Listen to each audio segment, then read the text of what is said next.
2 വർഷത്തെ കാത്തിരിപ്പിന് വിരാമമായി ആധാർ ലഭിക്കാതെ തുടർ പഠനം പ്രതിസന്ധിയിലായ എടത്വ സ്വദേശികളായ ഇരട്ട സഹോദരന്മാർക്കൊടുവിൽ ആധാർ ലഭിച്ചു. വിഷയം അമൃത ന്യൂസ് വാർത്തയാക്കിയിരുന്നു. ഇതിനു പിന്നാലെയാണ് ജില്ലാ ഭരണകൂടത്തിന്റെ ഇടപെടലിലൂടെ വിദ്യാർത്ഥികൾക്ക് ആധാർ ലഭിച്ചത്.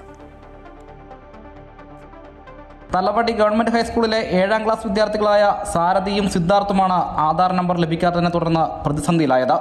2 വർഷത്തോളമായി അമ്മ ജ്യോതി ഇവരുടെ ആധാറിനായി മുട്ടാത്ത വാതിലുകളില്ല. ബയോമെട്രിക് പൂർത്തിയായതല്ലാതെ ഇരുവർക്കും ആധാർ നമ്പർ ലഭിച്ചിരുന്നില്ല. ഇതോടെ ഇരട്ട സഹോദരങ്ങളുടെ തുടർ പഠനവും പ്രതിസന്ധിയിലായിരുന്നു.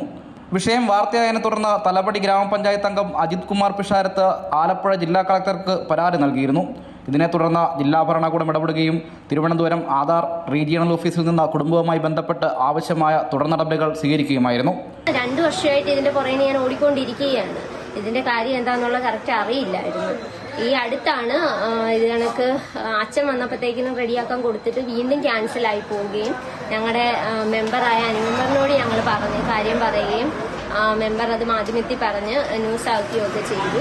അങ്ങനെ ഇപ്പം അത് ന്യൂസ് ആയപ്പോഴത്തേക്കിന് തിരുവനന്തപുരം റീജിയണൽ ഓഫീസിൽ നിന്ന് വിളിക്കുകയും കാര്യം തിരക്കുകയും ചെയ്തു. അങ്ങനെ പറഞ്ഞു വീണ്ടും അമ്മയുടെ തന്നെ ബയോമെട്രിക്കിൽ വെച്ച് ചെയ്യാം എന്ന് പറഞ്ഞു. ഞങ്ങൾ അങ്ങനെ വീണ്ടും അക്ഷയയിൽ ചെല്ലുകയും അക്ഷയയിലെ സാറെല്ലാം കറക്റ്റാക്കി എല്ലാം ഞങ്ങൾക്ക് ചെയ്തു തരികയും ഇപ്പം ഞങ്ങൾക്ക് വീണ്ടും ആധാർ എടുക്കാൻ പറ്റുകയും ചെയ്തിട്ടുണ്ട്. റീജിയണൽ ഓഫീസിന്റെ നിർദ്ദേശപ്രകാരം നിശ്ചിത തീയതിയിൽ കുടുംബം നീരേറ്റുപുറത്തെ അക്ഷയ കേന്ദ്രത്തിലെത്തി ആവശ്യമായ അപേക്ഷയും രേഖകളും സമർപ്പിച്ചു. അപേക്ഷ പരിശോധിച്ച് നടപടികൾ അതിവേഗം പൂർത്തിയാക്കിയതോടെ 2 വർഷമായി നിലനിന്നിരുന്ന സാങ്കേതിക തടസ്സങ്ങൾ നീങ്ങി ഇരു കുട്ടികൾക്കും ആധാർ ലഭിച്ചു. ആധാർ ലഭിച്ചതോടെ സ്കൂളിലെ വിവിധ ആവശ്യങ്ങൾക്കും തുടർ പഠനവുമായി ബന്ധപ്പെട്ട നടപടികൾക്കും ഇനി തടസ്സമില്ല. 2 വർഷമായി അലഞ്ഞെങ്കിലും ഒടുവിൽ ആധാർ ലഭിച്ചതിൻ്റെ സന്തോഷത്തിലാണ് ആ ഇരട്ട സഹോദരങ്ങൾ. അമൃത ന്യൂസ്, ആലപ്പുഴ.